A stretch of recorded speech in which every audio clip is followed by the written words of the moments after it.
ಅದೇ ಫ್ಲಾಟು, ಅದೇ ಪಬ್ಬು, ಅದೇ ಕೆಲಸ, ಅದೇ ಫೇಸ್ಗಳು, ಅದೇ ಟ್ರಾಫಿಕ್. ಸಾಕಾಗೋಯ್ತಪ್ಪ. ಈ ಊರ್ ಬಿಟ್ಟು ಎಲ್ಲರೂ ದೂರ ಹೊರಟೋಣ ಕಂಡ್ರು. ನಡ್ರಿ ಹೋಣ, ವಾಪಸ್ ಬರೋದು ಮರ್ತೋಗ್ಬಿಡ್ಬೇಕು ಅಂತ ಜಾಗಕ್ಕೆ ಹೋಣ. ನಡ್ರಿ. ಮುಗಿಲ್ಪೇಟೆ ಬರೀ ಮೋಡ ತುಂಬಿಕೊಂಡಿರುತ್ತೆ ಅಂತಿದ್ಯಲ್ಲ, ಆ ಊರ್ಗ? ಹೆಸರೇ ಮುಗಿಲ್ಪೇಟೆ ಅಂತ. ಕಷ್ಟ ಆಗಿದೆಯೋ ಈ ಪ್ರೀತಿ ಬೇಕಿಲ್ಲ ಸ್ಥಿತಿ. ನಾವೆಲ್ಲ ಫ್ರೆಂಡ್ಸು ಸರ್. ಒಂದೇ ಚಡ್ಡಿನ ಒಂದ್ಸಲಿನ ಹೋಗಿದೆ ಹಾಕೊಳ್ಳೋಷ್ಟು ಕ್ಲೋಸು. ನಮ್ ಬಗ್ಗೆ ತುಂಬಾ ಕೇಳ್ಬೇಡಿ ಸರ್, ಕಿವಿಗೆ ಒಳ್ಳೇದಲ್ಲ.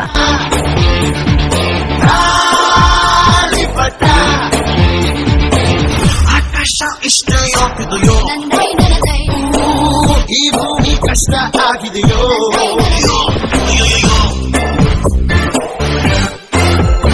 ಲೈಫ್ ಅಲ್ಲಿ ಇನ್ನ ಯಾರ್ಯಾರನ್ನ ಫಾಲೋ ಮಾಡ್ಬೇಕು ದುಡ್ಡು ಬೇಡ ನಾವು. ಇಂಥ ಬೇಜವಾಬ್ದಾರಿ ನನ್ನ ಮಕ್ಳ ಜೊತೆ ನಾನು ಜೀವನ ಮಾಡ್ತಾ ಇದ್ದೀನಿ.